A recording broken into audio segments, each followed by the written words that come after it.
ce week-end, j'ai vu un maître zen japonais. Putain, bon, les repas, ils sont en silence. Mais quand je le voyais manger, j'ai dit, mais il n'a aucun souci, le mec. Quand je voyais marcher, j'ai l'impression qu'il a tout le temps du monde. La méditation commençait à 10h pile. À moins de 2, il était dans le jardin et aucune précipitation. J'ai dit, vous pensez à quoi quand vous mangez? Il disait, mais la chance que j'ai qu'il y a un œuf dans mon assiette. Moi, quand je bouffe, je pense au visa.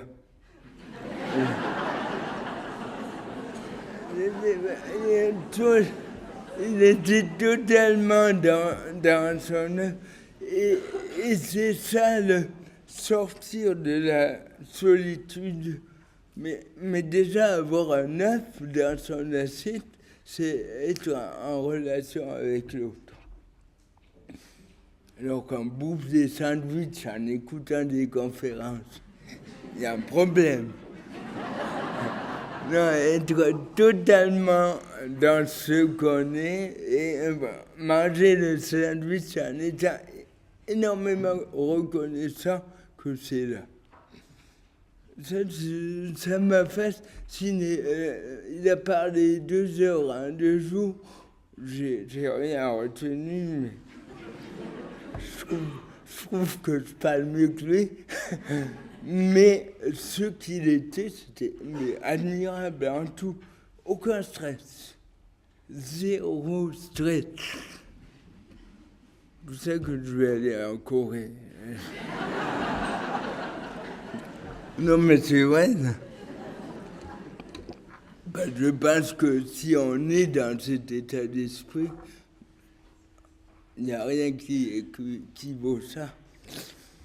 Le deuxième truc de Vademecum, c'est toujours la non-fixation.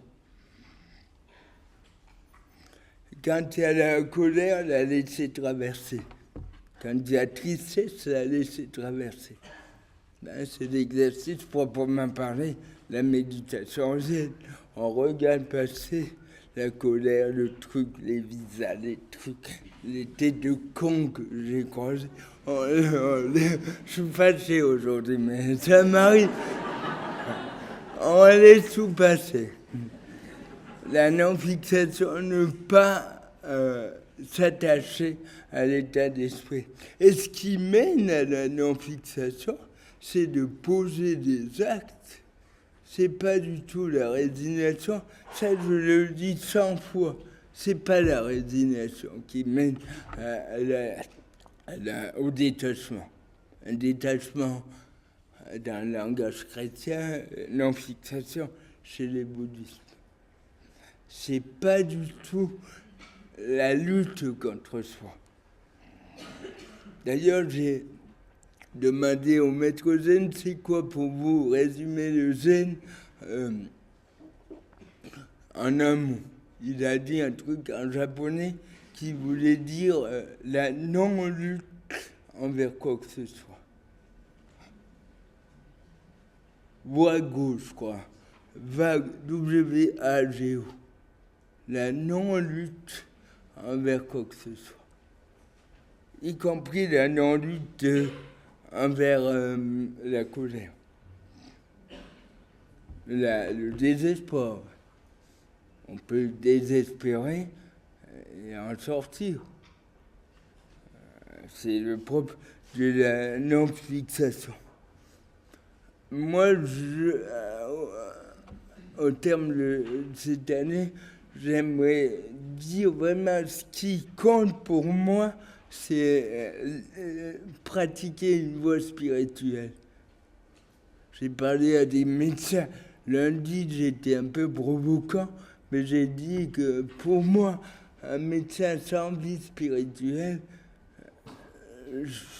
j'ai du mal à concevoir.